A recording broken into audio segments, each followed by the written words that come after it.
Hola, ¿qué tal? Buenas tardes. Buenas tardes a todos. Espero que estéis todos bien.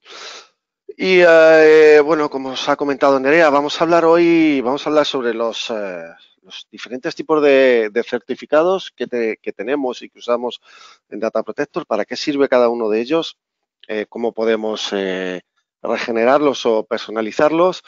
Y vamos a hablar también de los diferentes tipos de encriptaciones de datos que hay. Esto suele llevar bastante a confusión cuando hablamos de encriptación por hardware, encriptación por software. Vamos a ver qué es cada una de ellas y cómo utilizarlas, cómo habilitarlas, ¿de acuerdo?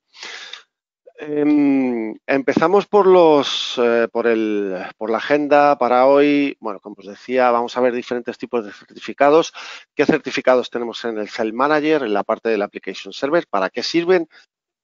¿Cuáles de las funcionalidades o cuáles de las tareas diarias que hacemos lo usan?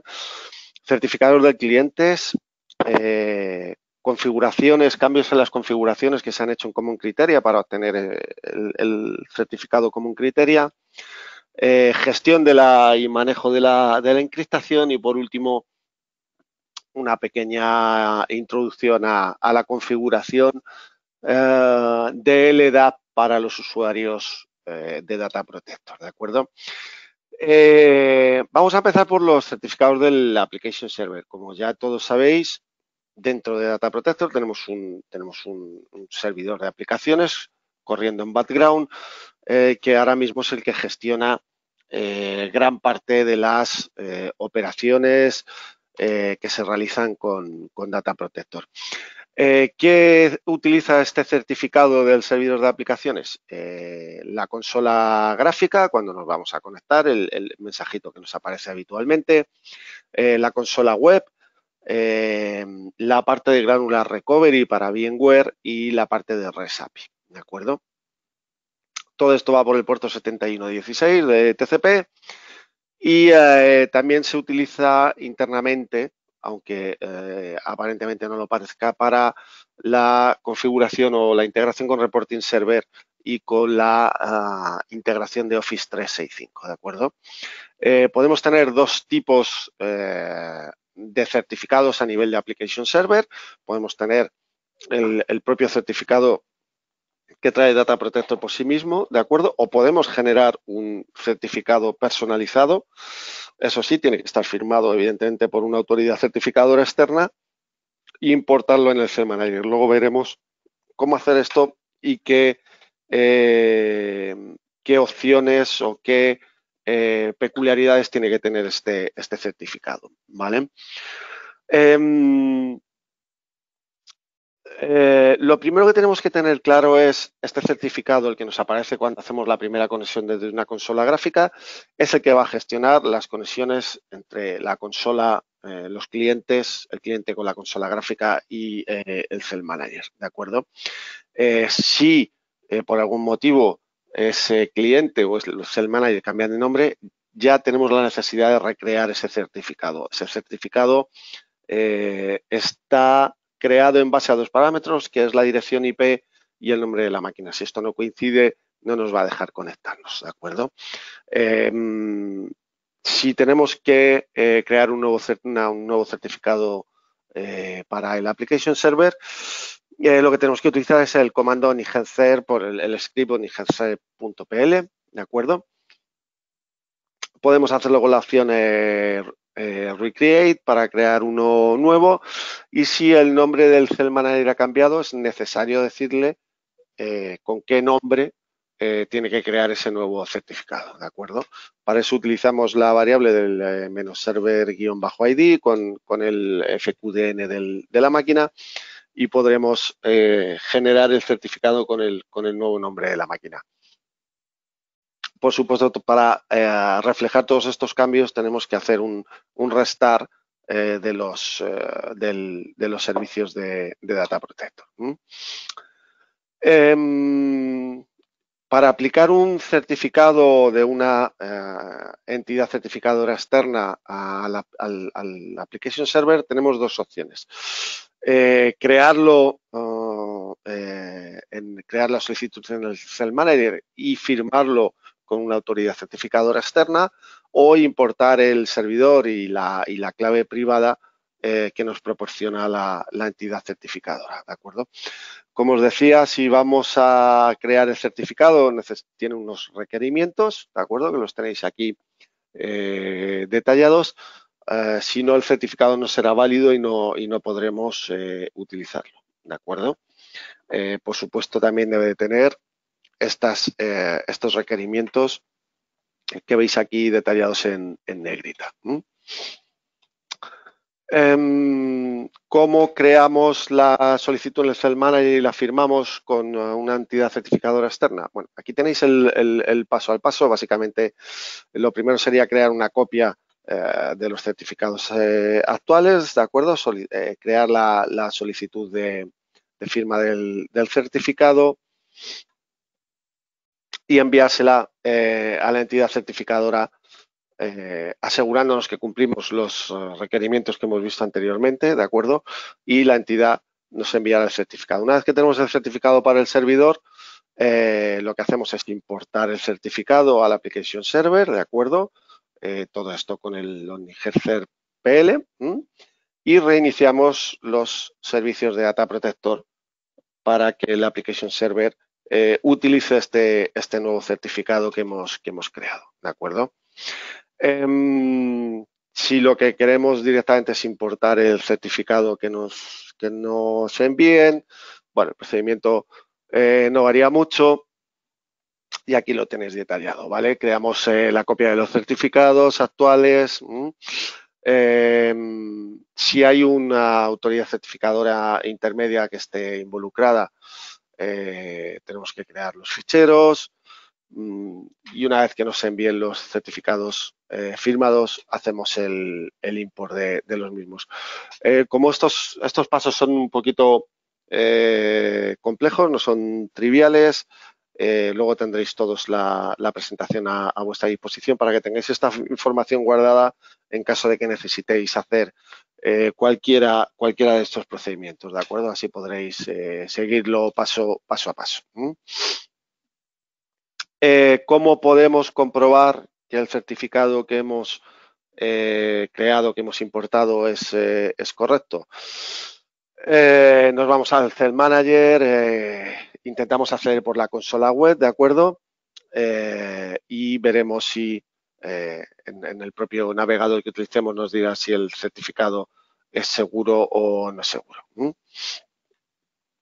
Si hubiera algún problema con la confianza del certificado, habría que comprobar cualquiera de estos 3 puntos que tenéis aquí. Vamos a hablar ahora de los certificados en el cliente. Como todos sabéis, de Data Protector 10, todas las comunicaciones están certificadas y el cliente se tiene que identificar cada vez que va a hacer una operación contra el Cell Manager utilizando ese certificado, ¿de acuerdo? Este es el famoso certificado que tenemos que crear cada vez que importamos o exportamos un cliente con el comando nicc y bueno, lo que hay que tener claro con esto es no es el mismo certificado del que hemos estado hablando a nivel del Application Server y el Cell Manager. Se crea un certificado en cada cliente con el nombre del Cell Manager y viceversa. ¿Qué ocurre? Si, por ejemplo, como en algunos casos se ha reportado, regeneramos este certificado en el Cell Manager, tenemos que regenerar el mismo certificado en todos los clientes, ¿de acuerdo? Entonces, la opción del OmniCC menos Renew Certificate con el SecureCon, pues evidentemente solo deberíamos de utilizarla si efectivamente queremos regenerar ese certificado en nuestro Cell Manager y en todos los clientes, ¿de acuerdo? Si no, nunca ejecutéis ese comando porque os va a obligar a regenerar la comunicación, el canal seguro con todos vuestros clientes, ¿vale? Básicamente va por el puerto 5565 por defecto, a no ser que estemos utilizando otro puerto diferente para el INET. Y también muy importante, si alguno ha migrado recientemente, alguna versión 10 o todavía está usando esta variable en el fichero NIRC o V2 por Ranch, yo os recomiendo que la eliminéis y que utilicéis la comunicación por socket utilizando un solo puerto. Como os decía, el certificado tiene unas huellas, ¿de acuerdo? Y se almacena en el fichero ssconfig en el Cell Manager y se almacena en cada cliente en el ssconfig igual. ¿Cómo se establece esa comunicación? Cuando se genera ese certificado automáticamente y cuándo tenemos que generarlo manualmente. Bien, a grandes rasgos, durante una instalación remota de un cliente 10.x se genera automáticamente. Durante la actualización remota de un cliente desde la 8.1 en adelante, se genera automáticamente, ¿de acuerdo? Excepciones para esto, clientes antiguos en el Celinfo, ¿de acuerdo? O clientes que tienen una excepción previa configurada, ¿vale? Para habilitar el canal seguro en versiones 10.50 en adelante, podemos utilizar la variable Enable Secure Data Communication, ¿de acuerdo? Por defecto está a 1, ¿vale? Tener en cuenta que, perdón, por defecto está a 0. Tener en cuenta que este canal seguro para encriptar los datos entre el DIS-Agent y el Media-Agent, efectivamente, puede afectar al rendimiento de el backup, ¿de acuerdo? Va a depender muy mucho de los recursos de CPU que tengan disponibles. Durante la instalación, si estamos haciendo la instalación en local, por ejemplo, en un cliente Windows, ¿de acuerdo? Durante la instalación en local, una vez que rellenemos el nombre del Cell Manager, el puerto, nos dirá que el certificado se ha creado correctamente y tendremos que realizar la aceptación del mismo. En cliente Linux es exactamente lo mismo. Llegará un momento en que nos va a decir que se está configurando el Secure Communication.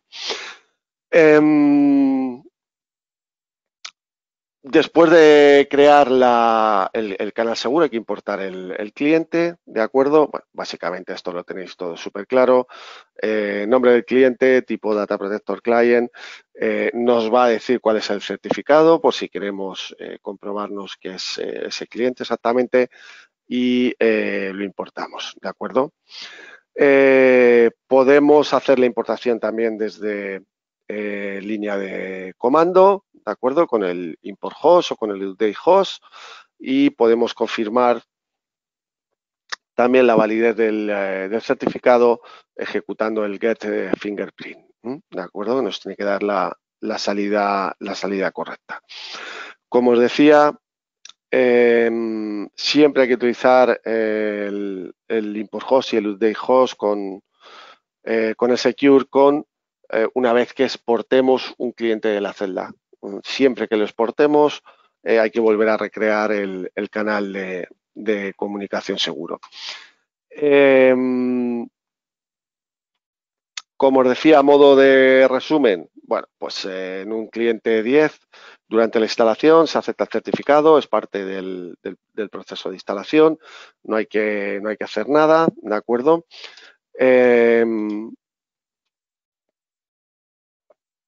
Y durante la instalación en local no especificamos el nombre del Cell Manager, tenemos que realizar la configuración del canal seguro manualmente con el Secure Configure Peer, ¿de acuerdo?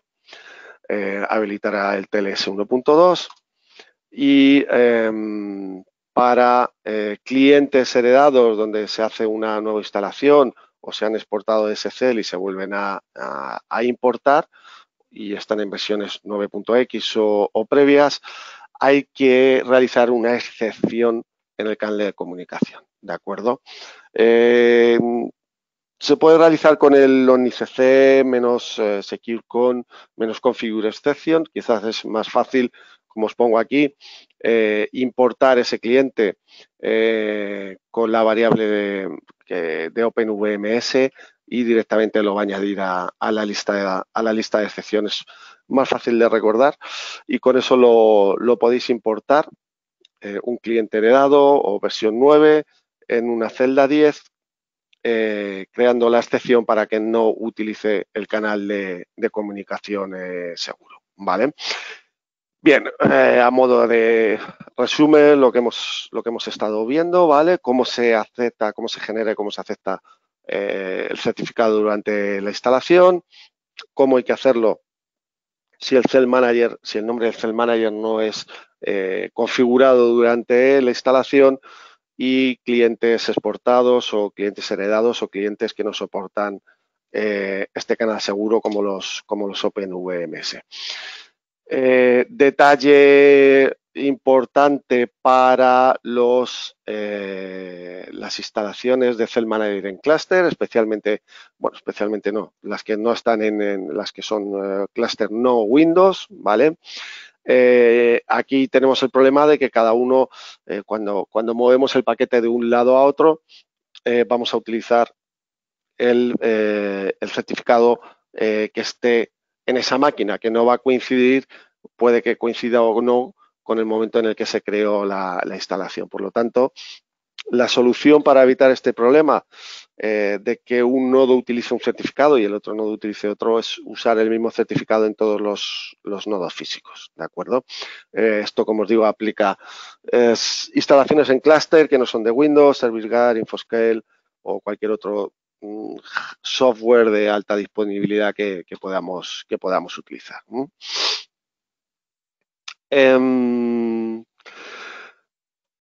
¿Cómo hacemos el backup de los datos de los certificados? Esto hasta hace poco era un problema, porque cuando queríamos restaurar la IDB o empezar a restaurar el certificado había cambiado, ¿de acuerdo? Al crearlo de nuevo se generaba un nuevo certificado. Bien, desde la versión 10.90 los certificados ya no se excluyen del backup, ¿de acuerdo?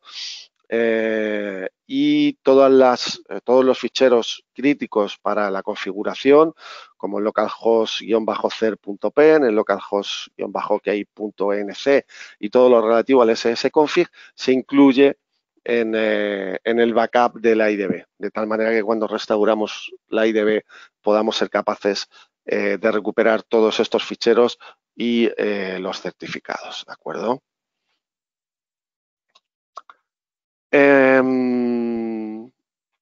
Aquí tenéis la parte de cómo aplicar un certificado personalizado de una entidad certificadora externa al Data Protector INET, ¿de acuerdo?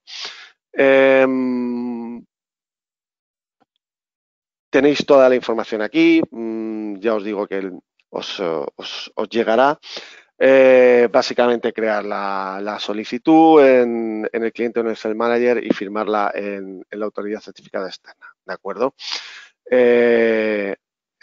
en este caso es importante que sepáis que la clave privada debe estar almacenada en el almacén de credenciales de Windows y los requerimientos que necesita el certificado, ¿de acuerdo?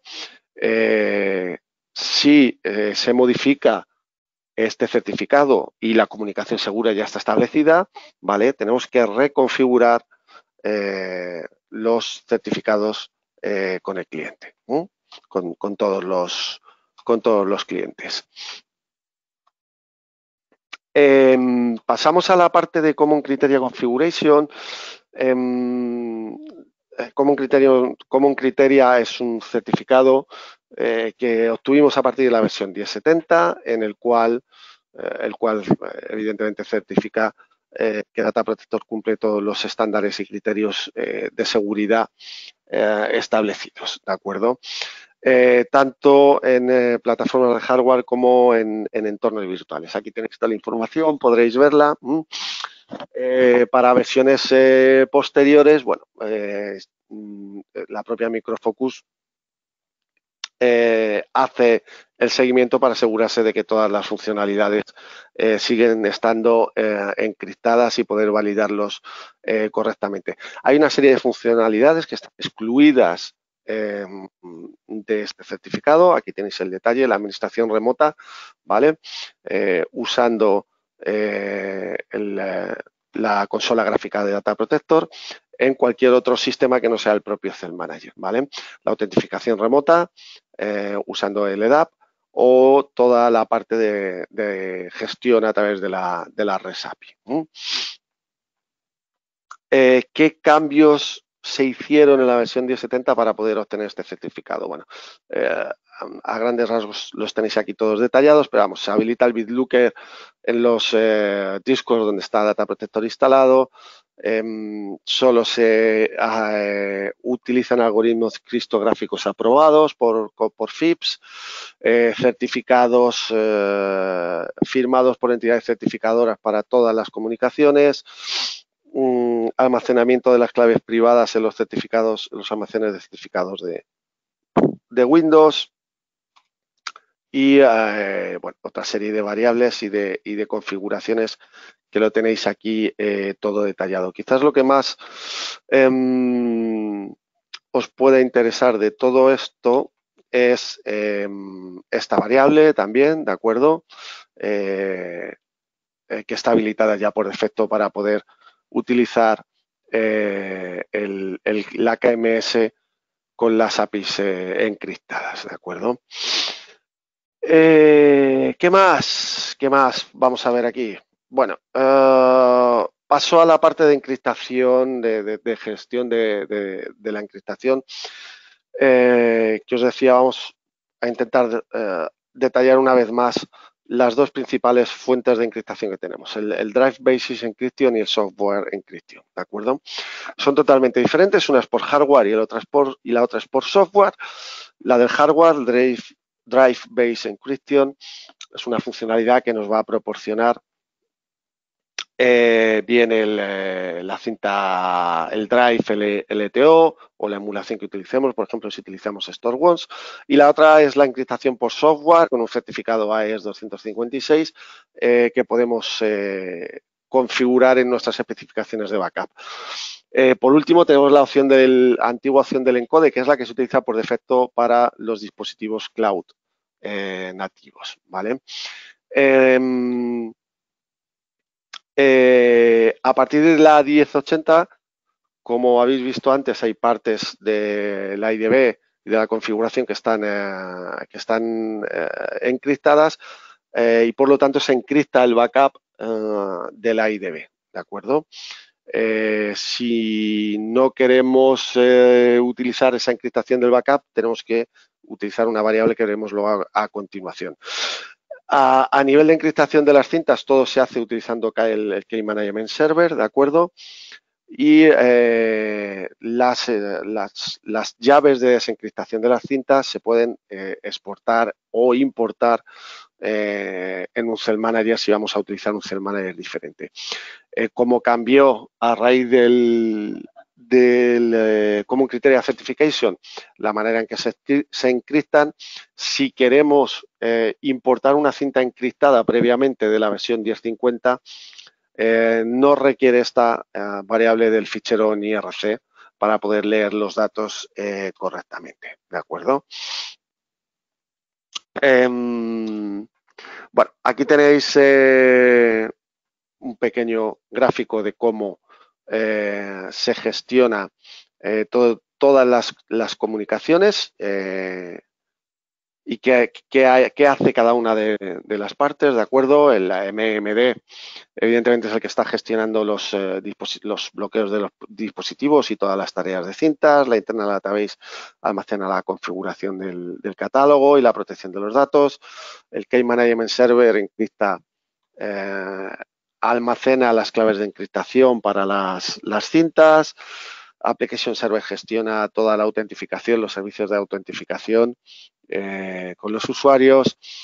Session Manager para todos los tipos de sesiones, BSM, RSM, CSM y el OmniTrig para trabajos programados utilizando el programador antiguo. Toda la parte de KMS podemos utilizar dos diferentes tipos de encriptación de las cintas. Podemos utilizar el modo en el que cada cinta tendrá una clave distinta, ¿de acuerdo? Que es esta que veis aquí, donde cada una de las cintas tendrá una clave de encriptación diferente. Si queremos tener siempre la misma clave, tenemos que cambiar esta variable, el Enable Common Key Entity. Si la ponemos a valor 1, tendremos una única clave válida para todas las cintas, ¿de acuerdo?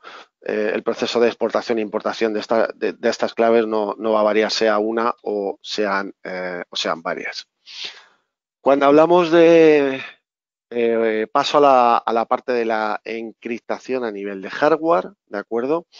Esto siempre va a ser una funcionalidad que nos va a dar el hardware, que nos va a dar el drive LTO. Si entramos en las propiedades del drive, podremos ver la opción de Drive Based Encryption y podremos seleccionarla para que se encripte cada una de las cintas, ¿de acuerdo? Se puede habilitar o deshabilitar a nivel de sesión, tiene que ser superior al LTO 4 y, muy importante, esto no requiere ningún tipo de licencia adicional de Data Protector, ya que es el propio hardware, el propio drive el que proporciona esa funcionalidad, ¿vale? ¿Quién gestiona estas llaves, estas keys? Las gestiona Data Protector, a excepción de que hayamos configurado un gestor de llaves externo a Data Protector. Sí, lo que tenéis que tener muy claro es que si una cinta está encriptada con la encriptación por hardware y perdemos la llave para desencriptarla, por el motivo que sea, no podremos volver a leerlas, ¿vale? Entonces es muy recomendable, si utilizamos encriptación de las cintas, siempre tener copias de las diferentes llaves para poder desencriptarlas.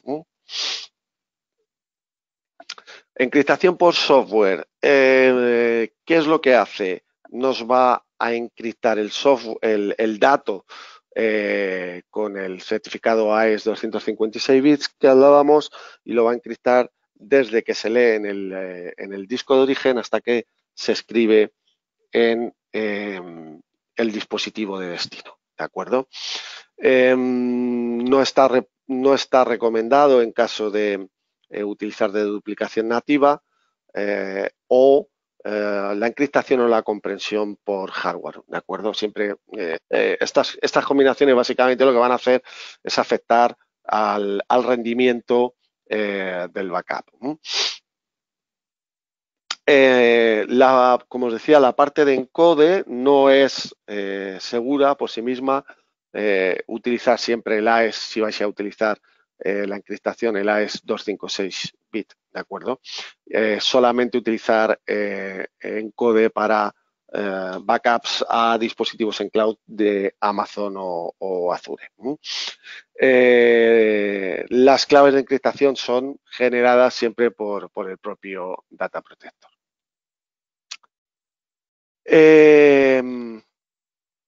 Como os decía antes, es muy importante tener copias de las llaves, ¿de acuerdo? ¿Cómo vamos a hacer esto? Bien, utilizando siempre la herramienta Unikey Tool.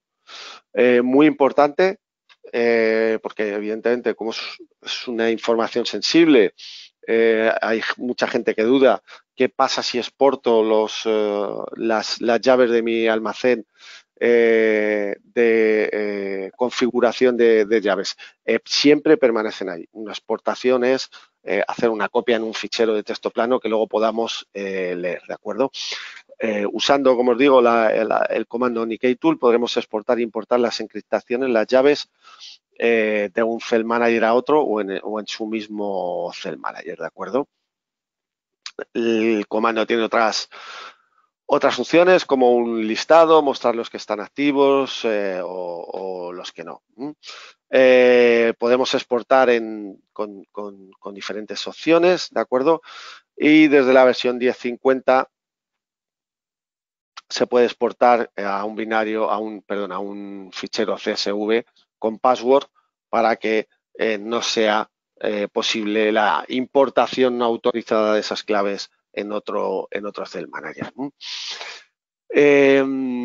Os he comentado antes y quizás alguno lo habréis visto si ya estáis ejecutando versiones superiores a la 1080, el warning que da a la hora de hacer el backup, donde te dice el backup de la IDB, si el dispositivo donde se guarda la IDB no está encriptado, te da un warning avisándote de eso. Bueno, evidentemente la recomendación es usar un dispositivo encriptado para el backup de la IDB. Si no es posible, por el motivo que sea, podemos deshabilitar ese warning que nos da utilizando esa variable del OmniRC, ¿de acuerdo? También es importante comprobar el estado del Keystore de vez en cuando. El OmniDBCheck-extended no realiza esa funcionalidad. Hay que utilizar el OmniDBCheck-Keystore en lugar del "-extended" para asegurarnos que el almacén de llaves está correcto y funciona de manera óptima. Por último, si queréis saber exactamente dónde está el directorio, ¿vale? Donde se almacenan las llaves, pues lo tenéis en directorio de instalación, server DB80, Keystore para Windows, y en VAR-OPT OmniServer DB80 Keystore para Linux. Por aquí nos hace una mención, evidentemente, que la restauración de la IDB requiere las llaves de los almacenes de información, sobre todo de la cinta donde está el backup de la IDB, de tal manera que quizás lo más inteligente es programar un possesset, un script con un possesset para realizar esa exportación, ¿de acuerdo? Y guardarla en algún sitio seguro, de tal manera que siempre tengamos la cinta de la IDB encriptada y la llave para desencriptarla correctamente exportada y a salvo.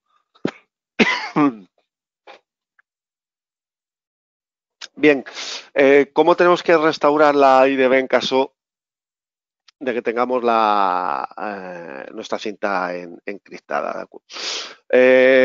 No cambian mucho los pasos, ¿de acuerdo? La preparación, damos por hecho de que tenemos el fichero brain.dat en el Cell Manager, ¿de acuerdo? Generamos el fichero con el que vamos a hacer la recuperación offline de la IDB automatizada y lo que le vamos a añadir es la opción, la parte del keyfile donde está el fichero CSV que contiene la encriptación con la cual fue encriptada la cinta con el backup de la IDB, ¿de acuerdo? Para que sea capaz de desencriptar, leer los datos y recuperar la IDB correctamente. El resto de pasos, evidentemente, lo único que cambia es que la cinta está encriptada, el resto es exactamente lo mismo. Que tengáis en cuenta que hay que proporcionarle el fichero CSV con la clave de encriptación de la cinta. Y ya por último, pues voy a pasar a la parte de Cell Manager LDAP Configuration, ¿de acuerdo? Bueno, no vamos a entrar muy en detalle, pero bueno, que sepáis que se puede hacer un mapeo entre los ficheros, o sea, los usuarios en el directorio activo y Data Protector, ¿de acuerdo? Si no tenemos el LDAP configurado, bueno, pues los grupos de usuarios que están creados por defecto en Data Protector, los que hayáis creado vosotros, ahí podremos utilizar diferentes tipos de permisos, ¿de acuerdo? Si tenemos el LDAP configurado, bueno, pues podremos otorgar, utilizando estos grupos predeterminados de Data Protector, acceso a ciertas funcionalidades o no de Data Protector. Estos accesos solo se pueden hacer a través de la consola gráfica y de la consola web. Evidentemente, lo primero para poder configurarlo es que el grupo del EDAP o el usuario del EDAP esté añadida a la lista de usuarios, ¿vale? ¿De acuerdo? Aquí, por ejemplo, tenéis un grupo. Ahora vamos a ver exactamente cómo configurarlo. ¿Qué hace Data Protector cuando el usuario intenta conectarse? Si el usuario está añadido a la lista, al user list, a alguno de los grupos de usuarios propios de Data Protector, bueno, es un usuario estándar con su password en la Keycloak y le va a dar acceso al Cell Manager, ¿de acuerdo? Si el usuario no existe en la user list, le va a pedir sus credenciales del EDAP para poder conectar, ¿de acuerdo? Lo mismo para la consola web, ¿vale? Podemos usar el usuario que nos genera el usuario y la contraseña para la consola web a la hora de crear un usuario o hacer el login utilizando la configuración de LDAP. Para poder realizar la integración entre el EDAP y Data Protector, evidentemente hay que configurar el controlador de dominio, el bind de DN, la unidad organizativa dentro del Cell Manager. ¿De acuerdo? Si creamos un grupo dentro de nuestro LDAP, si nos vamos al editor de atributos, veremos toda la información que necesitamos añadir en ese usuario o en ese grupo de Data Protector para que nos permita conectarnos, ¿vale? El puerto siempre va a ser el 389, a no ser que lo hayamos cambiado, podemos hacer ahí un test de conexión. Por último, si queremos incluso securizar el LDAP, es posible, pero tiene que ser siempre después de haberlo configurado y probado. Como os decía, podemos añadir, una vez que se ha configurado esa integración entre Data Protector y LDAP, podemos añadir un grupo, ¿de acuerdo? Todos los usuarios que pertenezcan a ese grupo del directorio activo podrán hacer login en la consola de Data Protector o podemos añadir un usuario en concreto, ¿de acuerdo?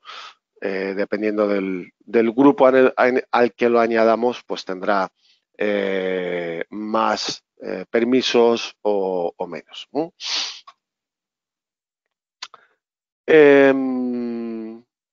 Por último, creo que esta es la última slide. Bueno, podemos importar el certificado SSL desde el LDAP también. Aquí tenéis los pasos necesarios para poder hacerlo. La verdad, esto yo no lo he visto implementado nunca, pero bueno, como siempre intentamos ir un poquito más allá. Si alguno quiere implementar este certificado para las conexiones, que sepáis que es posible. Aquí tenéis toda la información sobre cómo hacerlo. Y por mi parte, esta es la última slide. Sé que el tema de hoy era duro y que ahora mismo algunas de las cosas que hemos estado viendo son difíciles de encajar, pero bueno, como os decía, tenemos la documentación disponible para el que la quiera y si queréis trastear con el tema de certificados, configuraciones del EDAP y todo, ahí tenéis toda la información necesaria. Ahora es el momento, si alguno tenéis alguna pregunta, la podéis enviar ahora por el chat de preguntas o como siempre me la mandáis a mí directamente y yo estaré encantado de responderosla.